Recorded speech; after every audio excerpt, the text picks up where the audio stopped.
જુલાઈમાં ચંદ્રની આસપાસ જેવું કુંડાળું થયું હતું એવું જ કુંડાળું ફરી દેખાયું. કુંડાળું દેખાયા બાદ સૌરાષ્ટ્રમાં જેટલો ધોધમાર વરસાદ વરસ્યો હતો કંઈક એવો જ ધોધમાર વરસાદની સંભાવના વ્યક્ત કરાઈ. ખગોળવિદ અને ભડલી વાક્યના આધારે વરસાદની આગાહી કરનાર રમણીક વામજાએ ફરી એક મોટી આગાહી કરી છે. 16 ઓગસ્ટથી લઈને 22 ઓગસ્ટ દરમિયાન તેમણે વિવિધ વિસ્તારમાં 7 ઇંચ સુધી વરસાદની સંભાવના વ્યક્ત કરી છે. આપને જણાવી દઈએ કે 5 જુલાઈએ પણ ચંદ્રની આસપાસ કુંડાળું દેખાયું હતું અને 9 જુલાઈથી મેઘરાજાએ જોરદાર જમાવટ કરી હતી.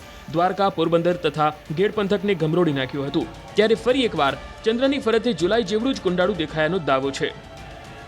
10 થી 15 વર્ષનો મારો અનુભવ છે કે ચંદ્રમાં જે કુંડાળું હોય ઘણા દિવસે હોય, સાંજે 8 વાગે, 9 વાગે, રાતના 12 વાગે જે ચંદ્રમામાં કુંડાળું હોય એટલે વરસાદ 4 દિવસની 5 દિવસની અંદર અતિ ભારે વરસાદ થાય એવા ઘણા પણ બનાવો હોવાથી એટલે આ કુંડાળની હિસાબે સૌરાષ્ટ્રની અંદર 2 થી 7 ઇંચ વરસાદ થાય. સૌરાષ્ટ્રની અંદર 16 થી 22 દિવસની અંદર. કુંડાળું ક્યારે જોવા મળ્યું? કાલે કુંડાળું મેં 9 વાગ્યાથી 9:30 વાગે મેં કુંડાળું જોયું. તેમને પણ એક મોટું કુંડાળું હોવાથી આવા ઘણી ફેરે મેં બનાવ લખેલ છે અને મેં આપને પણ નકશામાં મેં બતાવેલ છે.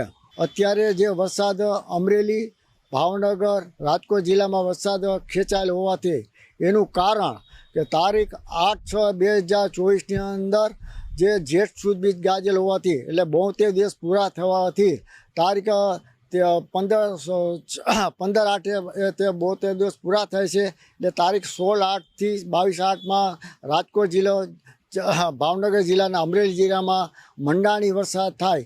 એનું કારણ કે અત્યારે જે શ્રાવણ સુદ, છઠ, સાતમ, આઠમના દિવસે વરસાદ થવાથી એક ભડલી વાક્ય અને ખગોળ વિદ્યાને આધારે આવેલ છે.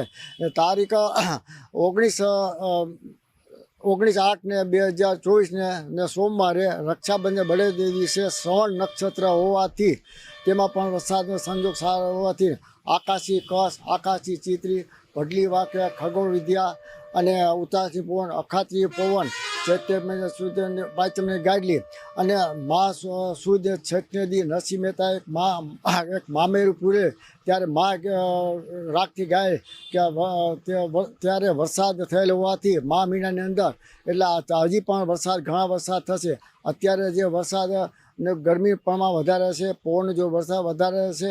અત્યારે જે વરસાદ થશે મઘા નક્ષત્ર અત્યારે આજે બેસે છે અને મઘા નક્ષત્રની અંદર વાન છે ઘોડો અને આ પણ સંજોગી વરસાદ હોવાથી ગાજવી સાથે મંડાણી વરસાદ બપોર પછી થાય તેવું મારું પૂર્વ અનુમાન છે. અટાણે જે વરસાદ ઓગસ્ટની અંદર પાછળ હજી પણ વરસાદ પણ સારા થશે, ભાદરવા મહિને પણ સારા થશે.